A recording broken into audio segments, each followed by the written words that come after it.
Yes, also welcome to Vasilis Garden. A cold winter's day today in the middle of summer.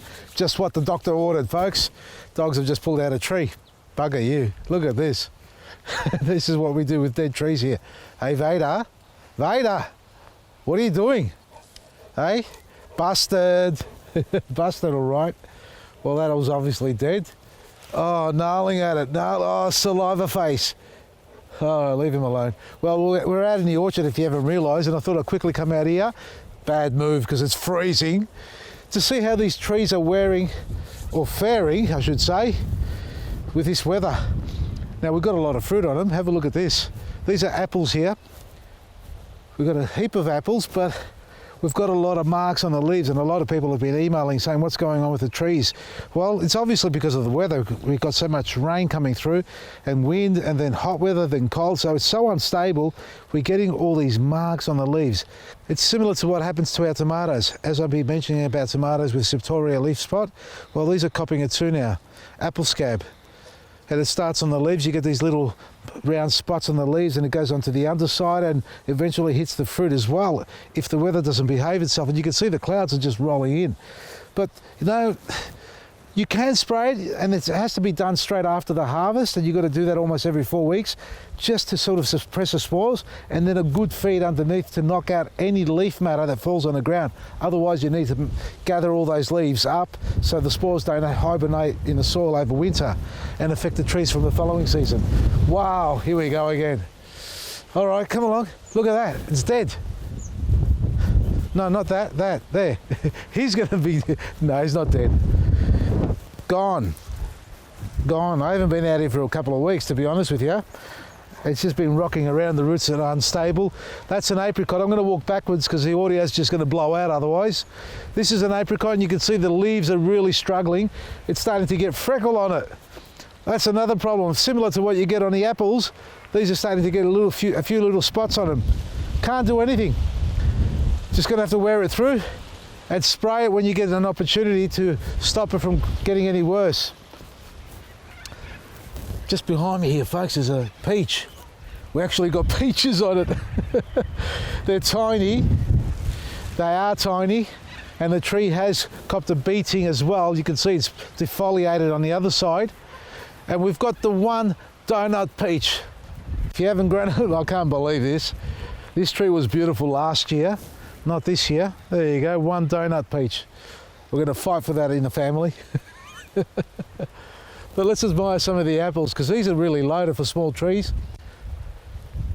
For those who've never seen the orchard before, this is, I think, their 3rd year now that they're coming on. Look at the marks, look at the damage. Look at that. I can't do anything. Just going to cut that out. Hopefully we get some decent apples on the rest of the tree, but it is loaded. Bugger me, I've got to stabilise this too. See that undermining? Look at that, it's undermining the root system, and it's gone so soft because the grounds are so wet. I've got to tie this back up to this stake. It's snapped off. This is a Dorset golden apple, and it's got a lot of apples on there. I'm not going to thin them out. I'm just going to let them, well, actually I might have to thin them out because it's top heavy. I can't remember what this one is, but there's lots of them. They look like little cherries on it, doesn't it? This is actually quite clean. Look how nice and clean this foliage is. This apple is much more resilient to viruses and diseases. So I'm happy with that, but, here. Look at these. Just to give you an idea of how bad the wind is, just come over here on this side. I like what you see there. That's it, come over here, have a look at that. Look at this. Wind blown, literally wind blown. Somebody asked me, do I regret moving out to the country if I knew it was going to be this windy?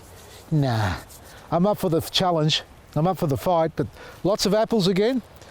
This needs to be trained down this way and tied down. And these branches were on this side. They literally were, but what do you want it to do now? All these trees are going to get undermined if this rain doesn't go away, especially the wind. A stronger root system on this, but again, it's not too bad. This one's a lot better than the other one. But as far as spots on your leaves, you know, you can get mosaic virus, which is, you know, blotching on the leaves. Now that is normally transmitted by grafting, and it actually, you can't catch that. I mean, the tree can't get that. But if you've got those discoloration, it could be caused by apple scab, you know, or a mildew that's developed on the tree and it's eventuated to a yellowing of the leaves as well. Look at here, like that there. So that can start happening on your tree too. So the severe cases, you can try and pick off all the leaves if you like, but in some cases you might end up having no leaves on the tree at all. Couple of sprays, more than a couple actually, just to try and suppress it, but not a lot you can do. And all I can see now is that ugly looking cloud coming in. Despite all the bad weather that we've had, you saw the 100 apples on them and that one there, we've still got a decent crop on these young trees. And I'm happy about that because I want to taste the fruit and see what they're like before nature takes its toll on them. Black grit, folks, get some into your garden because it actually does help. And I'm quite impressed with the amount of fruit that I'm getting out of these young trees. They're all loaded, not all of them, most of them are. And these are going to need another application. But as far as spraying, hold off on your spraying, do some pruning if you've got any broken branches or diseased branches that are dying back. You don't want any canker on them or things like that, but as far as spraying, get your disease control pack onto them or a bluestone based fungicide. That's the only thing you can really use at this point of time. And later in the season, as we hopefully get closer to warm weather and we start harvesting, we'll start talking about how we're going to spray these trees and how often we need to control them from, sorry, I'm just seeing the dogs go nuts. Yep, they've lost it. Here they are. Here they go. Here we go. Here we are. Beta's cheeky as. Yeah, so we'll talk about how to control the viruses and diseases from spreading any further. Last thing. Have a look at this. Yeah, I'm crazy. Bubble wrap. You know what? I actually want to jump in there too. I should put a thermometer in here to see how warm it is. My poor cucumber was copping a beating, so now, yeah, I don't know either how I'm going to get in, because that was the first question that came to mind, isn't it? I have no idea, but what I can do is this, and now they're protected. Look at it, it's been weather beaten. See how the leaves are all curling up? That's from the cold weather. So now we've got a little bit of warmth going on here, and it's doing a great job. So hopefully this will come on. The tomatoes are actually quite good. They're handling it quite well. They're nice and strong and, you know, not robust, but at least sort of weathering it in well, and they're not getting diseased or anything. And the eggplants need it too, because they need the warmth weather as well. And the last one, I showed you the tree guard that I used on my cucumber. Come and have a look at the difference.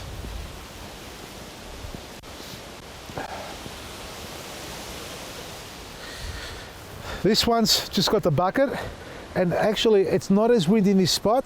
As I speak, the wind comes along, but that is actually holding on pretty well considering all things with the weather that we've got. But if you compare it to the other one, because they're identical plants planted at the same time, that little igloo there, or tree guard, is a nice little hothouse with a couple of air vents, holes around it, and it doesn't actually have to come off. I reckon I can leave that there till for the full life of the cucumber. And it's nice and lush there, so it's holding its colour, it's holding its shape as well. That's just the new growth coming on. So I'm really happy with this little tree guard. So if you've got plants that are copping a beating, folks, just like we are about now with this rain, I was going to plant earlier. You're looking at what? You're looking at my chili. I haven't put it in yet. I gave up. All right. I've got a cucumber down there. They're copping it. They're curling over on the edges. They don't like it. I don't like it. It is raining. Get some black grit into your garden before we sell out again. No, we're not going to sell out because we've got tons of it. But anyway, VasilisGarden.com for all the specials you need. Black grit 18 kilo is not going to be available after the 24th for shipping, folks. So get it now before we take it offline. That's the 18 kilo. VasilisGarden.com. I'm going to go for a swim now. Bye, Desi.